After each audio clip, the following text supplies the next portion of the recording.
Hi, I'm Nick Gainsford from Provision House, and I thought it was about time that we did an update on the Maurice Project.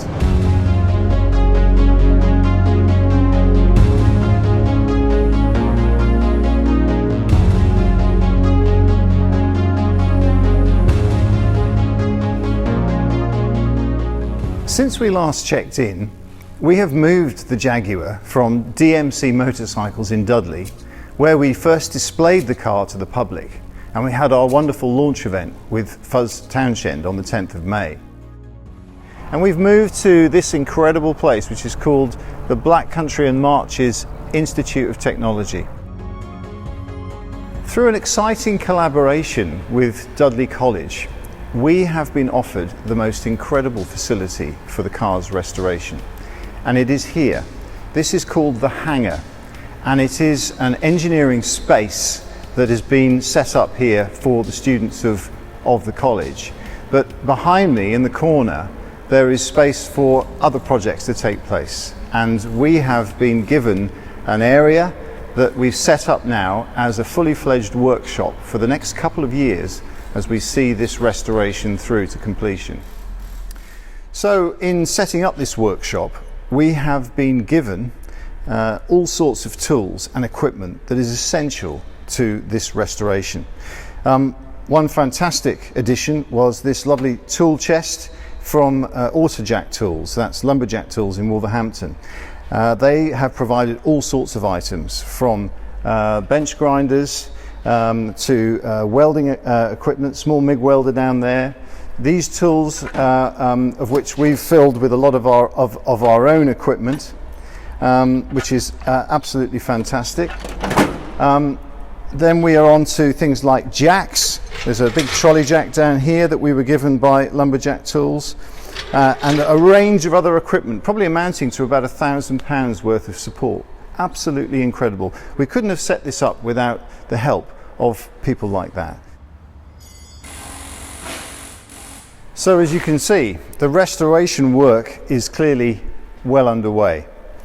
What we are trying to do here is take this car right back to a bare body shell and engine frame. The reason for this is the car is the wrong colour, and we want to restore it to its original opalescent silver blue, and that's a colour very similar to these this engine frame here. In order to get a car to the point where you can change its colour and restore it fully so that there is no visible evidence that the paint has been replaced, is to completely take it back to a bare body. Now that means we've got to remove every part of the car, and so what we have done here is we've taken off the enormous bonnet, which is over there upside down on a cradle that we cobbled together the other day. That's because there's a lot of work needs to be done to strip all of the underseal and rough paint off the inside of the bonnet and the outside, repair some dents and restore that body to its former glory. Whilst the bonnet is off, it gives incredible access to this fantastic vehicle. We can now work all the way around the engine with ease because we've got just perfect access. It's completely different from a modern vehicle. And what we're doing is systematically removing all of the ancillary parts around the engine in order to enable us to remove this fabulous 6-cylinder 3.8 engine. As you can see, we remove each part piece by piece. We take photographs as we go, and we keep a very concise photographic record. The parts are then moved to this table over here, where we then catalogue every single part. All the nuts and bolts are kept in little bags, and we label the bags as to what they are. This one is water pump pulley bolts ×4, so there they are, and that then connects onto this pulley to hold that onto the water pump. Here's the water pump, and then I go over to my laptop computer and I enter these parts onto a catalogue which we keep on an Excel spreadsheet, and then they're allocated a storage space on the shelving. So we have small boxes here for all the small parts, and as the parts get bigger they go onto the large rack here, and you can see we've got everything from the fuel tank to the original radiator. We've got door panels here, which are in an incredible condition. No rust here, they're absolutely fantastic. So that's really helping us an awful lot. Remember, those of you who are enthusiasts, this door will only fit this car. You try and put this door on another Jaguar and it won't fit. That's because this car was literally hand built. None of this has come off a robotic production line. One of the significant parts that came off in one piece was this lovely set of SU carburetors along with their manifold. This is a fabulous piece of engineering. Not a single sensor is present in this type of vehicle. It's just beautiful engineering with mechanical links and springs, and this is what enables the car's engine to breathe and supplies all of the fuel. One point of interest for those of you who are in the know, these aren't the original brake calipers. These are twin pot calipers that have been put on there as a brake upgrade. Now this is a highly recommended thing to do on E-Type Jaguars because the original brake calipers didn't stop the car as well as they probably should have. So this is really a safety upgrade even though it's not original, and it's something that I intend to leave on the car because I want the next owner of this car to be as safe as possible. If we look inside the cabin, this is very interesting because look at the condition of the floors. The floor pan is amazing, and that's because it was actually replaced about 15 years ago, and since then the car's been stored in pretty much in a garage. It's hardly seen any use, and therefore these are immaculate, and that's a tremendous help to us in this restoration process because this work is what costs so much and takes so much time and skill.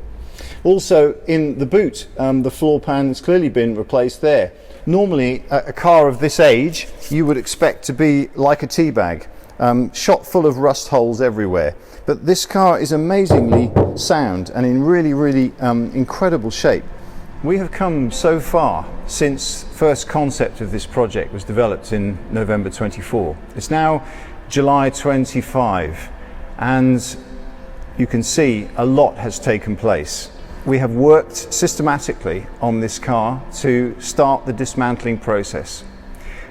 There's an awful lot of work yet to be done, and there's an awful lot of cost that is about to come down the road, especially as we start thinking about bodywork restoration and repainting, work to be done on the engine, replacement of parts.